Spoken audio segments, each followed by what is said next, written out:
Bonjour à tous, alors aujourd'hui je voulais vous faire un compte-rendu, un petit retour sur l'utilisation de cet assistant connecté EcoJoco après 3 mois d'utilisation.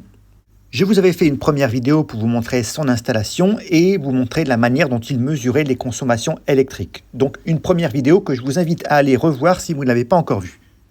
Comme vous le voyez maintenant, cet objet fait partie des objets quotidiens que j'utilise dans la maison. Et l'avantage, c'est qu'elle est compatible avec toute installation électrique, avec une installation facile, donc pas besoin d'être électricien pour l'installer.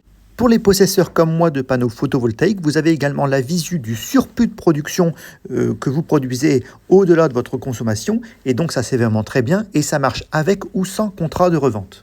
Regardez bien ce qui va se passer, vous allez avoir un éclairci, donc ça va permettre d'avoir un énorme surplus de production, presque 900 watts, et dès que je vois ça, moi dans la maison, ça nous incite avec la famille à allumer un appareil pour pouvoir profiter de ce surplus photovoltaïque pour, par exemple, allumer un sèche-linge, allumer une machine à laver, ce que vous voulez.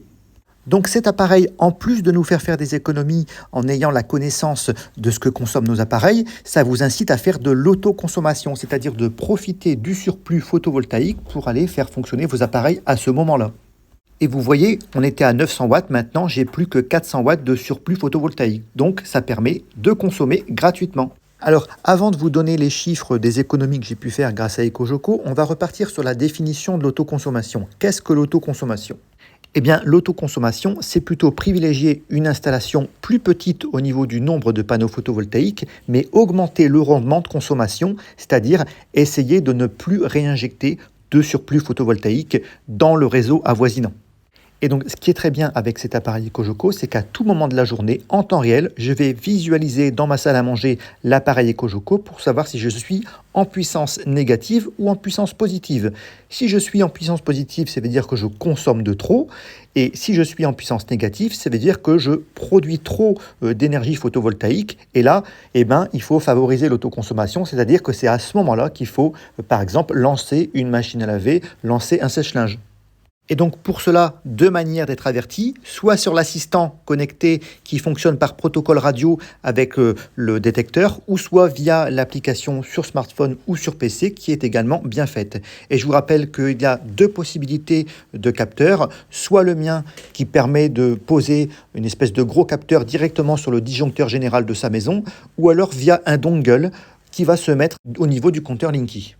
Alors voilà le moment tant attendu, le relevé des économies que j'ai pu faire depuis 3 mois après l'installation de l'EcoJoco. À savoir que j'ai obtenu le module EcoJoco mi-juillet, donc on n'a pas tout à fait un mois complet pour le mois de juillet, et j'ai établi ici un relevé comparatif entre l'année 2022 et l'année 2023. Donc ça, c'est des données que j'ai pu récupérer grâce à EDF. En fait, ils ont un module d'extraction de vos consommations en ligne.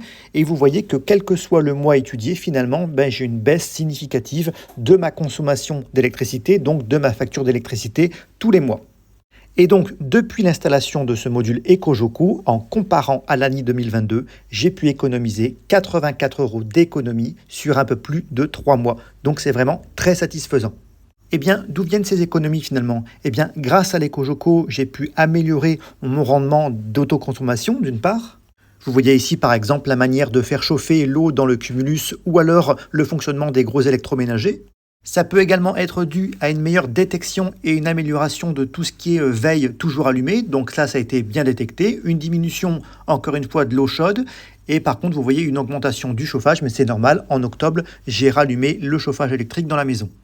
Grâce à l'EcoJoco, j'ai fait également des économies sur le mode de cuisson, sur le fonctionnement du gros électroménager et des autres appareils qui seront distingués dans d'autres spectres de consommation.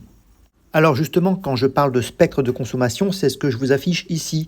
Comme je l'ai expliqué dans la précédente vidéo, chaque consommateur électrique, chaque appareil électroménager est caractérisé par un spectre de consommation électrique. Et ça, l'EcoJoco, grâce à une intelligence artificielle, il sait l'incorporer et l'utiliser pour vous faire des économies. De manière ludique, EcoJoco vous permet de réaliser des missions sous forme de jeu. Et là, toute votre famille, vos enfants peuvent participer pour essayer de gagner des points. Vous voyez par exemple réduire les veilles allumées, améliorer le mode de cuisson, régler les températures, les lumières, etc.